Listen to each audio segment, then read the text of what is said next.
Ahoj YouTube, z tej strony Mariusz z kanału W Dreadach przez Świat. Jak część z Was wie, moim ulubionym rodzajem biegu, moim ulubionym rodzajem wyścigu jest maraton uliczny.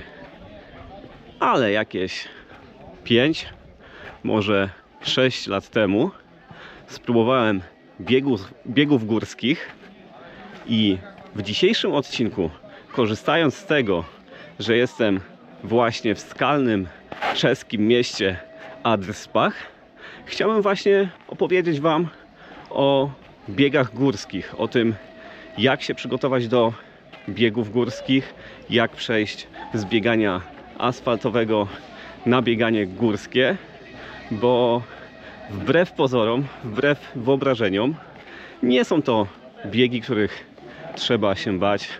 Są to biegi niejednokrotnie nawet przyjemniejsze dla początkujących biegaczy, a dla bardziej zaawansowanych mogą stanowić naprawdę duże wyzwanie, czy jakiś nowy bodziec. Także tyle słowem wstępu i zapraszam do odcinka. Zacznijmy może od definicji tego, czym jest bieg górski. Na tę chwilę nie ma jakiejś takiej sztywno spisanej zasadami definicji przez Związek Polskich Biegów Górskich, że zaczynają się od takich wysokości, od takich dystansów i tak dalej, ale utarły się pewne takie umowne zasady określające, kiedy to bieg staje się górskim. Otóż dla biegów krótkich, czyli dla dystansu poniżej półmaratonu, biegiem górskim określamy taki bieg, w którym stosunek przewyższenia do dystansu biegu wynosi 5%, a dla biegów na dystansie półmaratonu stosunek tych przewyższeń do całkowitego dystansu biegu wynosi 3%. To znaczy do biegów od półmaratonu wzwyż.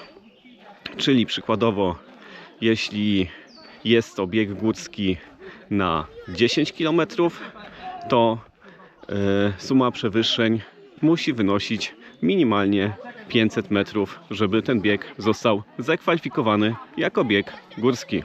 Ponadto biegi górskie można podzielić na kategorie czy też rodzaj, czyli na bieg alpejski oraz bieg anglosaski. Bieg alpejski to jest taki bieg, gdzie startujemy z samego dołu, z jakiejś bazy wypadowej i biegniemy na szczyt i meta tego biegu jest na szczycie. Natomiast bieg anglosaski to jest taki bieg, gdzie w pewnym momencie wbiegamy na górę, potem zbiegamy na dół. Można potem jeszcze raz biegać na górę, zależnie od profilu trasy, ale generalnie chodzi o to, że punkt startu oraz punkt mety znajdują się mniej więcej na tej samej wysokości. Tyle jeśli chodzi o teorię, tyle jeśli chodzi o definicję, a teraz przejdźmy płynnie do porad. Pierwszą częścią porad, jakie chciałbym Wam przedstawić, są porady odnośnie sprzętu biegowego. Zacznijmy od butów. Pozwólcie, że ja sobie do prezentacji usiądę. Buty biegowe do biegów przełajowych, do trailowych różnią się od butów do biegania po asfalcie po pierwsze podeszwą. Jak tutaj widzicie, jest troszkę brudna, ale generalnie chodzi o to, że tutaj ma większy bieżnik. Jest taki bieżnik bardziej jak w autach do jazd terenowych, żeby po prostu ten but miał większą przyczepność, żebyście się nie ślizgali, żebyście gdzieś no po prostu się nie wywrócili na szlakach. Po drugie też ta podeszwa, jak słychać, jest dużo twardsza niż w normalnym bucie. I również tutaj przód, ten nosek jest utwardzony po to, że jak uderzycie, kopniecie w jakiś kamień, czy staniecie na jakimś kamieniu, no żeby nic wam się nie stało. Jeśli chodzi o marki, o firmy produkujące buty przełajowe, to ja generalnie nie faworyzowałbym żadnej. Raczej jestem tego zdania, że jeśli na asfalcie ja przykładowo biegam w Asicsach, to też do trailów kupuję sobie Asicsy, gdyż oni mają takie całe linie przeznaczone biegom przełajowym i podobnie również inne firmy produkujące buty biegowe mają takie linie, także niezależnie od tego, czy biegacie w Nike'ach, czy biegacie w Reebokach, czy w jakiejś innej marce, to ja radziłbym się raczej trzymać tej samej marki w każdym rodzaju biegów. Drugim elementem niezbędnym moim zdaniem do biegów górskich jest plecak. W takim plecaku możecie napchać sobie wiele różnych przekąsek, wiele różnych rzeczy niezbędnych, medycznych, latarek i tak dalej, ale też możecie tam dać picie. Ja zazwyczaj z jednej strony tutaj po mojej prawej mam soft flask z wodą, a po drugiej mam bukłak z izotonikiem. I z tego zależnie jak potrzebuję, jak na co mam ochotę, piję sobie raz wodę, raz piję sobie izotonik. Jest to ważne z tego względu, że na zawodach górskich te punkty z piciem, te punkty z jedzeniem nie są tak gęsto jak na biegach asfaltowych, dlatego wszystko trzeba mieć przy sobie. Całą zawartość plecaka, to co moim zdaniem warto mieć, czy na zawody górskie, czy też na jakieś wybiegania, treningi. Właśnie w tej chwili wyświetlam wam na ekranie. No z tego względu, że z głowy nie jestem w stanie wszystkiego opisać, mogę coś pominąć, a też myślę, jak zobaczycie sobie taką checklistę, będziecie mogli zobaczyć, co dokładnie do tego plecaka spakować. A tak wygląda taki plecak. Jak sami widzicie, nie jest jakiś duży, nie jest obszerny, a naprawdę wiele może popakować. Ten soft flask to jest po prostu coś takiego. Taki foliowy zbiornik na picie. Tutaj mieści się 500 ml. Do takiego plecaka jak ja mam, to jest podstawowy plecak z Decathlona. Zmieszczą się dwa takie soft flaski, czyli litry wody, litr picia. A do tego mam tutaj taki pojemnik na picie. Moja znajoma pielęgniarka mówi, że wygląda trochę jak worek na mocz. No jak sami widzicie, coś w tym jest. Pozdrawiam Cię, Lusia. Ale mieści 2 litry i pozwala na picie przez taką rurkę. Poza tymi dwoma wymienionymi przeze mnie wcześniej elementami, czyli butami oraz plecakiem i jego zawartością, sprzęt do biegania górskiego raczej nie różni się od tego do biegania na asfalcie. Oczywiście wiele firm prześciga się w różnych gadżetach, które są niezbędne do biegów górskich, ale moim zdaniem, jeśli macie te dwie rzeczy, to w zupełności wam wystarczy do pierwszego startu, czy do pierwszych zawodów, czy nawet pierwszych treningów. A jeśli już mówimy o pierwszych treningach, pierwszych zawodach, może najpierw skupmy się na treningach. Jak znaleźć sobie dobre trasy do pierwszych treningów biegów górskich? Ja bym tutaj wyróżnił 3 różne elementy. Pierwszym z nich są to trasy Garmina, automatyczne bądź też ustalone przez społeczność. Na takich trasach, jeśli wybieracie wersję automatyczną, to po prostu klikacie sobie punkt w którym chcecie zacząć bieg, klikacie jaki chcecie zrobić dystans i Garmin Wam automatycznie to wyznacza. Drugą częścią są te trasy wytyczone przez użytkowników Garmina, czyli po prostu wchodzicie na obszar, który Was interesuje i pobieracie trasy, które Wam się podobają.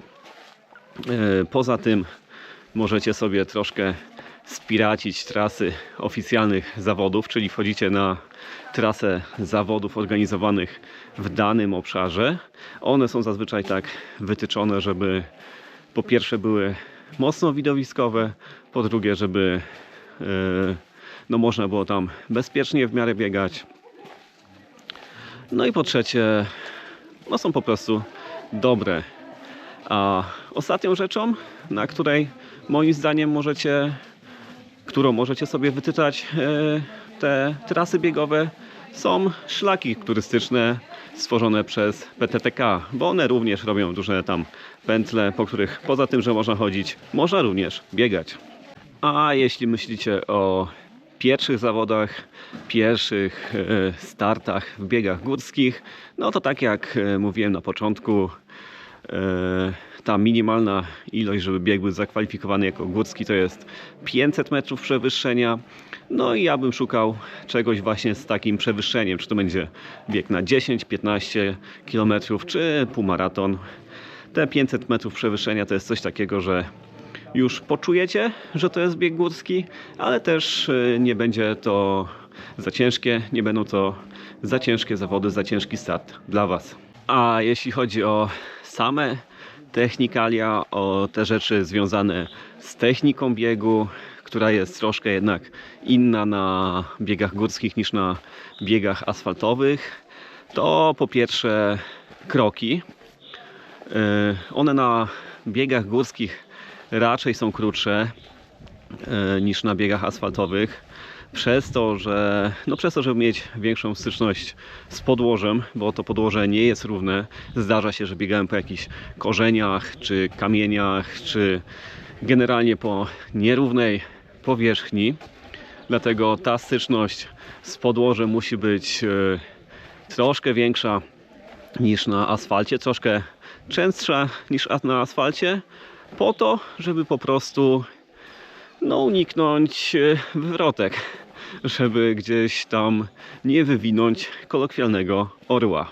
Po drugie, biegając w górach, nie możecie cały czas, tak jak na asfalcie, patrzeć przed siebie, tylko tutaj raczej częściej musicie tak spoglądać pod nogi, spoglądać na to, jakie jest podłoże, na czym stajecie, bo ta, jak wcześniej wspomniałem, nawierzchnia nie jest równa. Także biegając, raz wzrok na dół, raz wzrok przed siebie i po prostu częściej to kontrolujcie. Pozwoli Wam to uniknąć przykrych niespodzianek w postaci jakichś korzeni, o które możecie się zahaczyć, w postaci jakichś nierówności, które finalnie mogą skończyć się bolesnym upadkiem, kontuzją albo nawet wyłączeniem z tegorocznego sezonu biegowego. Następną rzeczą wartą wspomnienia jest tempo. W odróżnieniu od biegów ulicznych, w biegach górskich to tempo nie jest równe, w wielu momentach nie jest nawet zbliżone. Przykładowo, załóżmy na mnie, biegnę sobie maraton tak koło 5,0 minut na kilometr, a w biegach górskich często na zbiegach biegam koło 4, poniżej 4 w dół, a gdy są jakieś podejścia czy podbiegi, to tempo spada mi do 8 minut, 9. W ostatni weekend chyba nawet miałem 16. Także nie ma zbytnio co się przejmować z tym tempem, nie ma zbytnio co się fiksować na to tempo, bo jak mówiłem, może być ono różne, może się nawet wahać powyżej 10 minut na kilometr na przestrzeni całego biegu. Tutaj raczej skupiamy się na tym, ile czasu zajmie pokonanie całego dystansu niż na tempie na określony kilometr. Ostatnią rzeczą, którą warto wspomnieć przy okazji biegów górskich, jest to, że one często biegami są z nazwy, bo przy takich ostrzejszych wzniesieniach, przy takich ostrzejszych podejściach, tam biegnie może 5% biegaczy, może nawet mniej. Tak naprawdę nawet elita, te mocniejsze podbiegi, te mocniejsze podejścia właściwie podchodzi tam, gdzie ten stopień nachylenia jest wysoki. Także zupełnie nie przejmujcie się tym, jeśli po 3-4 km biegu przyjdziecie do 2-3 km marszu, gdyż jest to zupełnie normalne, jest to naturalne.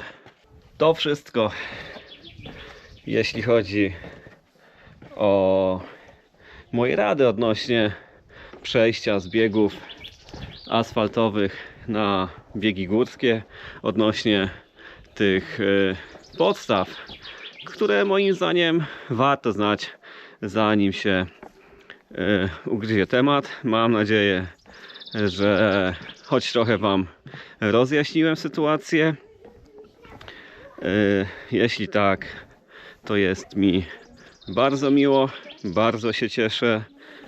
A jeśli chcecie zobaczyć, jak taki bieg górski wygląda, no to zapraszam do filmu, który w tej chwili macie na ekranie, gdzieś tu albo tu. Jest to film z półmaratonu górskiego w Rychlebach, z rychlebskiego półmaratonu, który wystartował w czeskim mieście Jawornik. Cześć!